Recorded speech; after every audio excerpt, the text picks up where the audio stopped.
Esse aqui é o canal de corte do Acionista Podcast, onde eu entrevisto investidores e gestores de empresas. Se você é um investidor, se inscreva aqui no canal. Bom vídeo! Na sua visão, qual que é o efeito que isso vai ter no Brasil?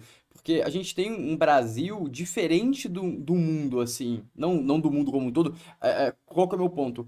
A gente vê uma China bem diferente, a gente vê um Brasil bem diferente e a gente vê os Estados Unidos numa linha padrão, porque já vinha se construindo isso há bastante tempo, já faz uns 3, 4 anos, antes da pandemia já se falava que a questão monetária estava inflada e tudo mais, então foi numa linha, mas no caso do Brasil, mudou todo o cenário, commodity explodiu, a gente é forte nisso, começou a ocorrer um ponto que os Estados Unidos / Europa quer trazer uma produção mais para próximo, então o Brasil se beneficia. O Brasil está tendo muito investimento em energia limpa, que também é uma coisa um tanto que recente, essa sequência de investimento.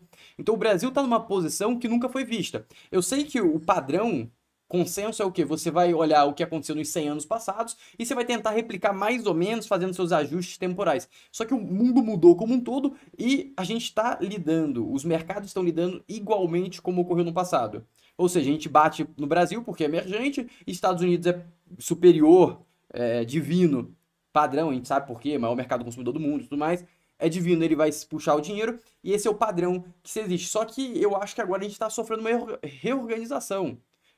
Até na palestra do Paulo Guedes ele falou que saiu, acho que foi 2 bilhões de pessoas da pobreza. E aí essas 2 bilhões de pessoas estão disputando comida, estão disputando alimento, estão disputando consumo. E isso está trazendo uma inflação absurda além do problema de cadeia logística. Você acha que o Brasil tem como sair mais forte? Ou tem alguma possibilidade dessa? Assim, aqui nesse gráfico eu trago a taxa de desemprego nos Estados Unidos, tá?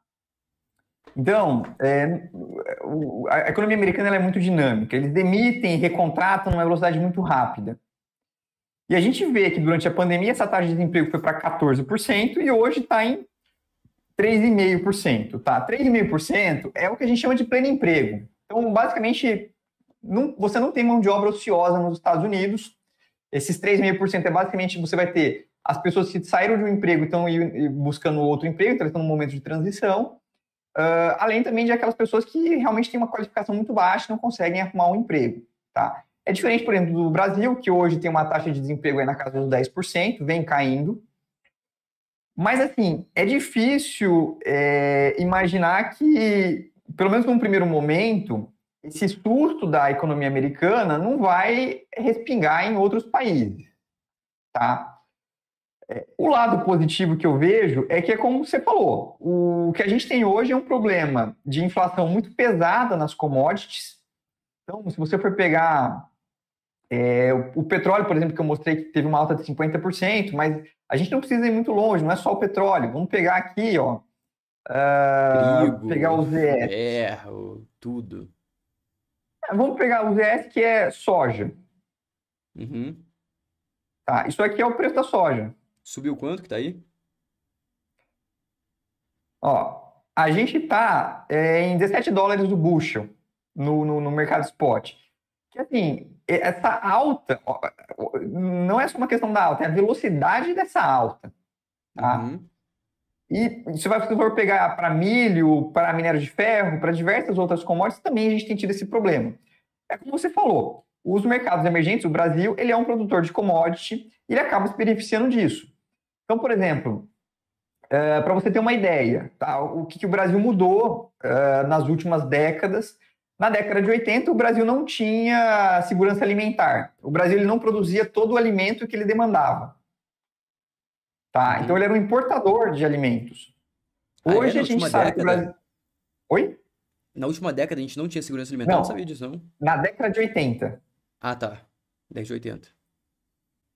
Então, assim, para você ter mais ou menos uma ideia, na década de 80 o Brasil não tinha essa segurança alimentar, a gente era importador de alimentos, a gente sofreu muito com a crise do petróleo, tanto que a gente sofreu com a crise do petróleo que foi que o Brasil surgiu com o programa pró-álcool, que a gente começou a desenvolver o etanol, aquela coisa toda, como sendo uma alternativa para não ficar dependente do petróleo. O Brasil produzia muito pouco petróleo naquela época.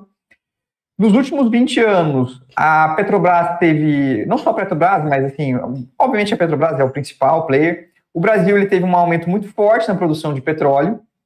A gente não é autossuficiente naquele sentido de conseguir produzir a gasolina, que a gente não tem a capacidade de refino, nosso petróleo não é um petróleo da melhor qualidade para se produzir gasolina, mas a produção de petróleo cresceu muito nos últimos 20 anos. O pré-sal, que honestamente, 5, 6 anos atrás, eu e muita gente que eu conheço era muito cético com relação à viabilidade do pré-sal.